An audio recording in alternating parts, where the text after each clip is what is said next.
नमस्कार, मी वंदना बोलत आहे. वंदना रेसिपीमध्ये आपल्या सगळ्यांचं स्वागत आहे. मी आज गुलाबजाम बनवणार आहे.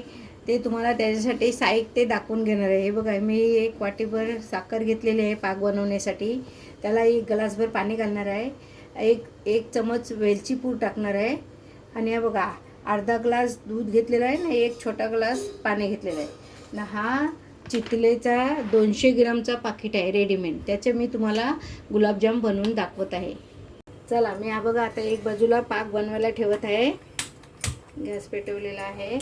पाकासाठी मी हा बघा एक ग्लासभर पाणी घेतलेलं आहे आणि एक वाटी पाव किलो साखर आहे ही.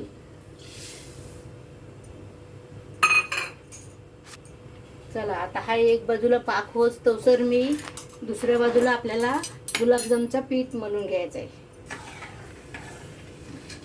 हे बघा, मी गुलाबजामचं पीठ मळून घेत आहे.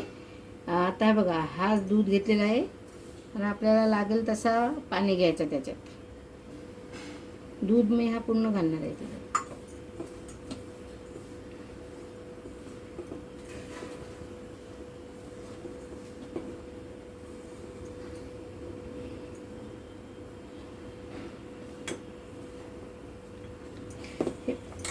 अर्धा ग्लास दूध घेतलेला आहे ना. पाणी आपल्याला त्याच्यात घालायचं आहे. पीठ मलच तसं लागेल तसा लागेल तसा पाणी घ्यायचा. एकदम पातळ नाही करायचं, एकदम पाणी जास्त नाही घ्यायचं. हे बघा, आपलं पीठ मलून झालेलं आहे गुलाबजामचा. आता आपल्याला छोटे छोटे गोल बनवून घ्यायचे. तुम्हाला बनवून झाल्यानंतर दाखवणार आहे आणि तळताना सुद्धा दाखवणार आहे. बघा, मी एक चमचा वेलची पूड घालत आहे पाकामध्ये. आपला पाक तयार होत आहे. हे बघा, आपले असे गोळे तयार करून घ्यायचे आणि मग आपल्याला मी तुम्हाला तळून पण दाखवत आहे. हे बघा, छोटे छोटे गोळे बाहेर काढायचे. तुम्हाला जितके मोठे पाहिजे तसे करू शकता. मी छोटे केलेत. आणि असं हलवायचं ते त्यांना थोडे थोडे आलटून पलटून असे हलवीत राहायचं. मग त्यांना छानपैकी फुगून द्यायचं. चांगलं ब्राऊन कलर येस तसं करायचे. तुपामध्ये तळत आहे. म्हशीचं तूप गावचा घेतलेला आहे, त्याच्यामध्ये तळत आहे. तुम्ही त्यालात पण तळू शकता, डालड्यात पण तळू शकता. मी तूप घेतलेलं आहे. घरच्या घरी खायचे तर कशाला तळू. बघा, असं छानपैकी कलर येऊन द्यायचा एकदम. तुम्हाला पाहिजे ब्राऊन, डार्क ब्राऊन किंवा असे चॉकलेटी ठेवायचे असतील तसे तुम्हाला पाहिजे तसे तुम्ही तळून ठेवू शकता. मी हे बघा, मी असे तळून काढलेले आहेत.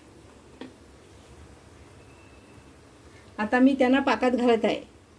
हे बघा, आपले गुलाबजाम तयार झालेले आहेत. पाक बनवून पण थंड झालेला आहे. मी आता त्याच्यामध्ये घालत आहे. पाक शोषून घेतल्यानंतर मी तुम्हाला परत पुन्हा घालून दाखवेन. हे बघा,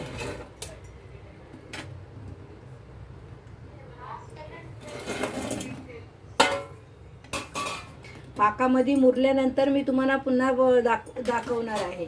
हे मी आता पाकामध्ये घातलेले आहेत. आता किती मिनटं मोरायला लागतील त्याचं काही मी सांगू शकत नाही, तरी पण 1 तास 1-1.5 तास लागतील. बघा, पाकामध्ये आपले गुलाबजाम छानपैकी मुरलेले आहेत. हे बघा, माझे गुलाबजाम बनवून तयार झालेले आहे. तुम्हाला माझी रेसिपी आवडली तर माझ्या चॅनलला लाईक करा, सबस्क्राईब करा, बेल आयकॉनला क्लिक करा.